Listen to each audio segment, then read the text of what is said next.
পৃথিৱীৰ সপ্তম আশ্চৰ্যৰ ভিতৰত অন্যতম ইজিপ্তৰ পিৰামিড প্ৰায় ৪,৫০০ বছৰ ধৰি অজস্ৰ ৰহস্য নিজৰ মাজত লুকুৱাই একে ঠাইতে পাহাৰৰ দৰে মৃত্যুঞ্জয় হৈ থিয় হৈ আছে আজিও।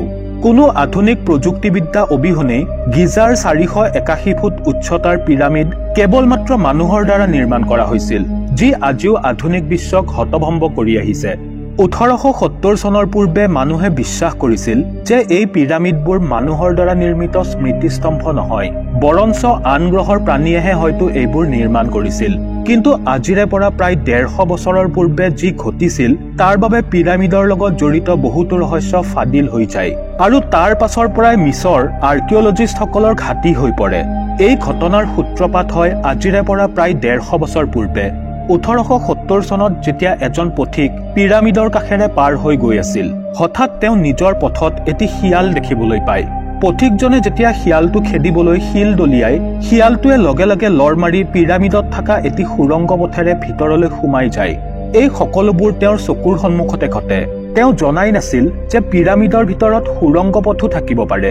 সেয়া দেখি তেওঁৰ মনত কৌতূহল জন্মে। কি ৰহস্য লুকাই আছে সেই সুৰংগৰ ভিতৰত সেয়া তেওঁ জানিব বিচাৰে। সেইবাবে তেওঁ গোপনে সুৰংগ পথটোৰে ভিতৰলৈ প্ৰৱেশ কৰে আৰু ইয়াৰ পৰাই আৰম্ভ হয় গিজাৰ পিৰামিডৰ ইটোৰ পাছত সিটো ৰহস্যৰ উন্মোচন হোৱা। ভিতৰত প্ৰৱেশ কৰিয়েই তেওঁ যি দৃশ্য দেখে সেয়া দেখি তেওঁ হতভম্ব হৈ পৰে আৰু এই ঘটনাৰ পাছৰ পৰাই ইতিহাসৰ পাতত এক নতুন অধ্যায়ৰ সূচনা হয়। তেওঁ এনে এটা গোপন কক্ষত প্ৰৱেশ কৰিছিল যি আজি পৰ্যন্ত কোনো জ্ঞাত নাছিল। ১৮৭০ চনৰ পাছতহে মানুহে প্ৰথম জানিব পাৰে যে পিৰামিডৰ ভিতৰত গোপন কক্ষও আছে। তেওঁ এনে এটা কক্ষৰ ভিতৰত প্ৰৱেশ কৰে যাৰ বেৰবোৰত অদ্ভুত ভাষাত খোদিত কিছু শব্দ লিখা আছিল, যি তেওঁ একোৱেই বুজি পোৱা নাছিল, কাৰণ এই ধৰণৰ ভাষা তেওঁ জীৱনত সেয়াই প্ৰথম দেখিছিল। ভয় আৰু শংকাত ব্যক্তিজন তাৰ পৰা দৌৰি পলাই যায়। তেওঁ ভয়ত কেইবাদিনো ভালদৰে শুব পৰা নাছিল। তেওঁ স্থিৰ কৰে যে পিৰামিড সম্পৰ্কে যি ভ্ৰান্ত ধাৰণা আৰু কুসংস্কাৰে মানুহৰ মনত ঘৰ কৰি উঠিছে তাক তেওঁ দূৰ কৰিব। তেওঁ সিদ্ধান্ত লয় যে এই গোপন ৰহস্য তেওঁ বিশ্ববাসীৰ সন্মুখত দাঙি ধৰিব আৰু বিশেষজ্ঞসকলক এই বিষয়ে অৱগত কৰিব, যি পিৰামিডৰ ৰহস্য উদ্ঘাটন কৰাৰ আপ্ৰাণ চেষ্টা কৰি আছিল। তেওঁ যেতিয়া এই গোপন ৰহস্য সম্পৰ্কে বিশেষজ্ঞক জনালে, লগে লগে কথাটো বনজুইৰ দৰে চাৰিওফালে বিয়পি পৰে। ইয়াৰ পাছৰ পৰাই সমগ্ৰ বিশ্বৰ বিজ্ঞানীসকলৰ বাবে গিজাৰ পিৰামিড হৈ পৰে প্ৰতিদিনৰ এক আলোচ্য বিষয়। পিৰামিডৰ সেই ৰহস্য অনুসন্ধান কৰাৰ উদ্দেশ্যেৰে ৰিচাৰ্চ চেণ্টাৰে এটা দল গঠন কৰে সেই গোপন সুৰংগ পথেৰে গৈ সুৰংগৰ ভিতৰত প্ৰৱেশ কৰিবৰ বাবে। গৱেষকৰ দলটো যেতিয়া গোপন কক্ষটোত প্ৰৱেশ কৰে, তেওঁলোক আটাইয়ে হতভম্ব হৈ পৰে। তেওঁলোক অবাক হোৱাৰ মূল কাৰণ আছিল গোপন কক্ষটোত গ্ৰেনাইট পাথৰেৰে নিৰ্মিত এটা কফিন আছে, যাক পূৰ্বতে কোনেও দেখা নাছিল। পূৰ্বে এই কফিনটোৰ বিষয়ে কোনেও একো নাজানিছিল। তাতকৈ আৰু বেছি আশ্চৰ্যজনক বিষয়টো হৈছে সেই গধুৰ গ্ৰেনাইট পাথৰৰ কফিনটো কিদৰে কক্ষটোৰ ভিতৰত প্ৰৱেশ কৰোৱা হ'ল। কাৰণ গোপন কক্ষটোৰ পথটো ইমানেই ঠেক আছিল যে বাহিৰৰ পৰা কফিনটো ভিতৰলৈ প্ৰৱেশ কৰোৱাটো একেবাৰেই সম্ভৱ নাছিল। এই সুৰংগ পথটো ইমানেই সৰু যে এজন শকত ব্যক্তি ভিতৰত কেতিয়াও প্ৰৱেশ কৰিব নোৱাৰে। তেওঁলোক আৰু বেছি অবাক হোৱাৰ কাৰণ আছিল সেই কফিনটোৰ ভিতৰত কোনো ধৰণৰ মামি বা বয় বস্তু উদ্ধাৰ হোৱা নাছিল। ৰহস্যময় কফিনটোৰ ভিতৰখন আছিল একেবাৰে খালী। কিন্তু বিশেষজ্ঞসকলৰ ধ্যান মামিৰ ওপৰত নগৈ তেওঁলোকৰ ধ্যান যায় কফিনটোৰ ওপৰতহে। কিদৰে সেই প্ৰকাণ্ড কফিনটো ইমান ঠেক ৰাস্তাটোৰে ভিতৰলৈ অনা হ'ল? আটাইকেইজন গৱেষক একেলগ হৈ এটা সিদ্ধান্তত উপনীত হয়। তেওঁলোকৰ মতে প্ৰথমে কফিনটো তৈয়াৰ কৰা হৈছিল, তাৰ পাছত গোপন কক্ষটো নিৰ্মাণ কৰা হয় আৰু শেষত গোপন কক্ষটোৰ পৰা ওলাই অহাৰ বাবে ঠেক পথটো বনোৱা হয়। ইয়াৰ পাছত পথটো চিল কৰি দিয়া হয়। যদিও গোপন কক্ষটো সন্দৰ্ভত বিজ্ঞানীসকলৰ মাজত আজিও বিবাদ অব্যাহত আছে। কিছুদিন পাছত এই গৱেষণাটোত আৰু এক অধ্যায় যোগ হয় যেতিয়া তেওঁলোকে গোপন কক্ষটোৰ কাষত মানুহৰ কংকাল দেখা পায়। এই কংকালবোৰ দেখি তেওঁলোকৰ কৌতূহল আৰু বাঢ়ি যায়। তেওঁলোকে কল্পনাও কৰা নাছিল যে পিৰামিডৰ ভিতৰত মানুহৰ কংকাল ওলাব। দৰাচলতে সেই কংকালবোৰ পিৰামিড নিৰ্মাণ কৰা শ্ৰমিকবোৰৰ আছিল, যাৰ মাজত আঘাতৰ চিনো দেখিবলৈ পোৱা গৈছিল। এই কংকালবোৰৰ ভিতৰত কিছুমান কংকাল এনেকুৱাও আছিল যাক দেখি বুজা যায় যে সেই শ্ৰমিকসকলক চিকিৎসাও কৰা হৈছিল। কংকালবোৰৰ ওপৰত গৱেষণা কৰাৰ বাবে গৱেষকসকলে আৰু এটি দল তৈয়াৰ কৰে। অনেক গৱেষণাৰ অন্তত তেওঁলোক এটা সিদ্ধান্তত উপনীত হয় যে আচলতে পিৰামিড নিৰ্মাণত নিয়োজিত শ্ৰমিকসকল কোনোজনেই কৃত দাস নাছিল। ৰাজমিস্ত্ৰী, ইঞ্জিনিয়াৰ সহ প্ৰায় 1 লাখ শ্ৰমিকে ইয়াত কাম কৰিছিল। তেওঁলোক আটাইয়ে ইজিপ্তৰ নাগৰিক আছিল, যিয়ে শ্ৰমৰ বিনিময়ত পিৰামিড নিৰ্মাণ কৰিছিল। ইয়াৰ বাবে তেওঁলোকক উপযুক্ত পাৰিশ্ৰমিকো দিয়া হৈছিল। কাৰণ যদি মিছৰৰ কৃত দাস নাইবা জেলবন্দী শ্ৰমিকৰ দ্বাৰা নিৰ্মাণ কাৰ্য কৰা হল হয়, তেনেহলে তেওঁলোকৰ চিকিৎসা কৰা নহল হয়। আৰু যদি অন্য গ্ৰহৰ প্ৰাণীয়ে পিৰামিড নিৰ্মাণ কৰিলে হয়, তেনেহলে পিৰামিডৰ ভিতৰত নিশ্চয় মানুহৰ কংকাল নোলাল হয়। এই গৱেষণাই সেইসকলৰ চকু মেলি দিয়ে যিসকলে বিশ্বাস কৰিছিল যে পিৰামিড এলিয়েন বা আধ্যাত্মিক শক্তিৰ সহায়ত নিৰ্মাণ কৰা হৈছিল, অথবা বিদেশৰ পৰা কৃত দাস বন্দী কৰি আনি পিৰামিড নিৰ্মাণ কৰা হৈছিল। 19 শতিকাৰ এই গৱেষণাই দুটা ৰহস্য উন্মোচন কৰিলেও বিজ্ঞানীসকলে কিন্তু এটা প্ৰশ্নৰ উত্তৰ কোনো পধ্যেই বিচাৰি পোৱা নাছিল। আৰু সেইটো হৈছে এই প্ৰকাণ্ড পিৰামিড নিৰ্মাণৰ বাবে বিশাল আকাৰৰ শিলবোৰ ক'ৰ পৰা অনা হৈছিল। পিৰামিড নিৰ্মাণত ব্যৱহৃত শিলৰ টুকুৰাবোৰ অত্যন্ত গধুৰ আৰু মজবুত আছিল। বৰ্তমান যুগত যদি পিৰামিড নিৰ্মাণ কৰা হয়, তেনেহলে বৰ্তমানৰ আটাইতকৈ শক্তিশালী ক্ৰেইনবোৰৰো ইমান ক্ষমতা নাই যে সেই গধুৰ শিলবোৰক ইমান উচ্চতালৈ তুলিব। আনকি পৃথিৱীৰ আটাইতকৈ শক্তিশালী হাজাৰখন ক্ৰেইনৰ সহায় ললেও 6 পৰা 7 বছৰ পৰ্যন্ত সময় লাগি যাব পাৰে নিৰ্মাণ কাৰ্যত, আৰু হয়তো অসম্পূৰ্ণও হৈ ৰব পাৰে। সেইবাবে বিজ্ঞানীসকলৰ মনত প্ৰশ্ন জাগে যে অত্যাধুনিক প্ৰযুক্তি অবিহনে সেই সময়ত পিৰামিড নিৰ্মাণ কাৰ্যত কিমান সংখ্যক শ্ৰমিক নিয়োগ কৰা হৈছিল। এই প্ৰশ্নৰ উত্তৰ বিচাৰি উলিয়াবলৈ বিজ্ঞানীসকলে একত্ৰিতভাৱে এই সিদ্ধান্তত উপনীত হয় যে প্ৰথমে 1 লাখ শ্ৰমিকে সেই গধুৰ শিলবোৰ ইজিপ্তৰ তোৰা নামৰ এটা শিলৰ কুৱেৰিৰ পৰা নিৰ্মাণস্থলীলৈ লৈ আহে।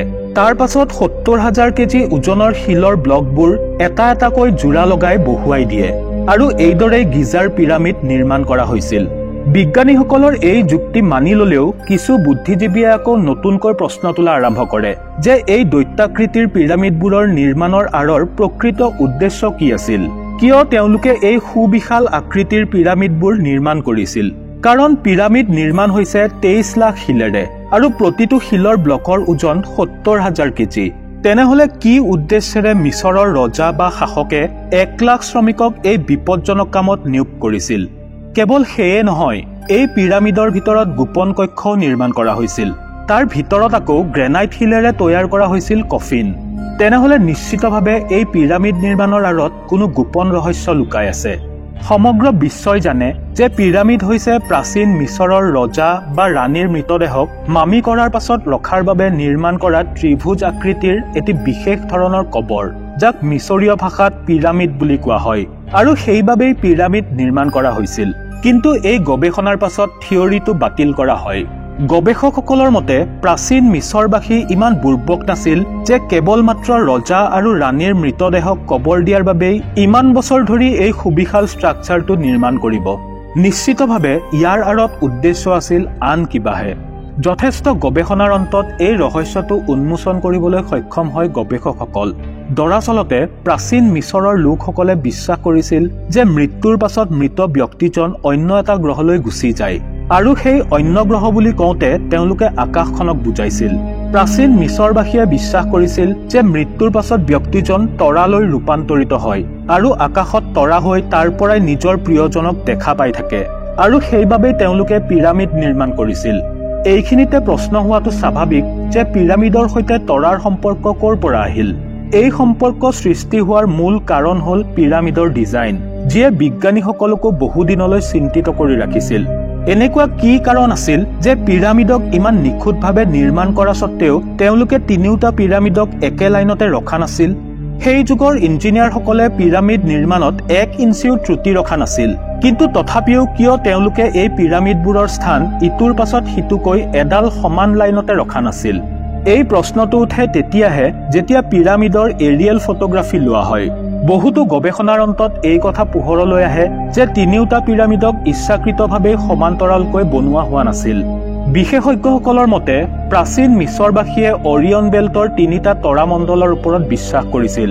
এই তৰাবোৰৰ স্থানৰ ওপৰত নিৰ্ভৰ কৰিয়েই তিনিওটা পিৰামিড নিৰ্মাণ কৰা হৈছিল। এই তিনিওটা তৰাক সদায় একেডাল সৰল ৰেখাতে দেখিবলৈ পোৱা যায়। দেখিলে এনেকুৱা লাগে যেন তৰাকেইটা প্ৰত্যেকটো পিৰামিডৰ চূড়াৰ ওপৰত মণিৰ দৰে জিলিকি আছে। ইয়াৰ পৰা বুজা যায় যে প্ৰাচীন মিছৰৰ ইঞ্জিনিয়াৰসকল বুৰ্বক নাছিল, বৰঞ্চ তেওঁলোক সাংঘাতিক জিনিয়াছহে আছিল। কেৱল এয়ে নহয়, এই পিৰামিডৰ আৰু কিছু ৰহস্য উদ্ঘাটন কৰা হয় 1980 চনত, যেতিয়া পিৰামিডৰ গোপন কক্ষৰ বেৰবোৰত ড্ৰিল মেচিনেৰে ফুটা কৰি এটা ৰবটিক কেমেৰা ভিতৰলৈ প্ৰৱেশ কৰোৱা হয়। কেমেৰাটো যেতিয়া কক্ষটোৰ সিপাৰে নিয়া হৈছিল, তেতিয়া কেমেৰাত ধৰা পৰে আৰু এখন বেৰ, যি চিল কৰি থোৱা আছিল। বিশেষজ্ঞসকলে দাবী কৰে যে এই কক্ষটোৰ ভিতৰত আৰু এটি গুপ্ত কক্ষ আছে। কিন্তু কেমেৰাটো যেতিয়া মজিয়াৰ ফালে ঘূৰোৱা হয়, তেতিয়া তেওঁলোকে যি দৃশ্য দেখিলে সেয়া দেখি সকলো হতভম্ব হৈ পৰে। কাৰণ সেই মজিয়াত ৰঙা ৰঙেৰে খোদিত এনে কিছু অদ্ভুত বস্তু অঁকা আছিল, যি দেখাত অত্যন্ত ভয় লগা। বিশেষজ্ঞসকলে অশেষ চেষ্টা কৰে সেইবোৰ ভাঙনি কৰিবলৈ, কিন্তু সকলো বিফল হয়। এই ঘটনাৰ পাছত গৱেষণা বন্ধ কৰি দিয়া হয় যদিও এটা ৰহস্য ফাদিল কৰাত কিন্তু তেওঁলোক সফল হয়, আৰু সেইটো হৈছে পিৰামিডৰ ভিতৰত ৰজা আৰু ৰাণীৰ কক্ষৰ উপৰিও আন এটি গোপন কক্ষ। বন্ধুসকল, আপোনালোকৰ মনত কি ভাৱ হয়? সেই গোপন কক্ষটোৰ ভিতৰত আন কিবা বিশেষ ৰহস্য লুকাই আছে নেকি বাৰু? আৰু যদি আছে, তেনেহলে সেয়া কি হ'ব পাৰে? আপোনাৰ মূল্যৱান মন্তব্য আমাক কমেণ্ট কৰি নিশ্চয় জনাব। তথাপিও কিছু বিশেষজ্ঞই আজিও দাবী কৰে যে পিৰামিড মানুহৰ দ্বাৰা নিৰ্মিত স্মৃতিস্তম্ভ নহয়। ইয়াৰ কাৰণ হ'ল পিৰামিডত ব্যৱহাৰ কৰা শিলবোৰ কোনো সাধাৰণ শিল নাছিল। দ্বাদশ শতিকাৰ শেষৰ ফালে চুলতান আল আজিজে মিছৰৰ পিৰামিড ধ্বংস কৰাৰ অশেষ চেষ্টা চলাইছিল। আনকি 1000 সৈনিকক তেওঁ এই কামত নিয়োগ কৰে। 8 মাহ অবিৰাম প্ৰচেষ্টাৰ পাছত মাত্ৰ 2টা শিলহে তেওঁলোকে লৰচৰ কৰিব পাৰিছিল। কিছু বিশেষজ্ঞই আকৌ দাবী কৰে যে এই শিলবোৰ তুৰা চহৰৰ নহয়, ইয়াৰ আঁৰত আন কিবা গোপন ৰহস্য লুকাই আছে। পিৰামিডৰ এই আজব অদ্ভুত ৰহস্যৰ বিষয়ে জানি আপুনি যদি ভাল পালে, তেনেহলে ভিডিঅ'টো লাইক আৰু শ্বেয়াৰ কৰিব বুলি আশা কৰিলো। আৰু লগতে চেনেলটো ছাবস্ক্ৰাইব কৰি কাষতে থকা বেল আইকনটো প্ৰেছ কৰিবলৈ নাপাহৰিব। পুনৰ আন এটি নতুন ভিডিঅ' লৈ অহাৰ প্ৰতিশ্ৰুতিৰে আজিলৈ আহিছো। ধন্যবাদ।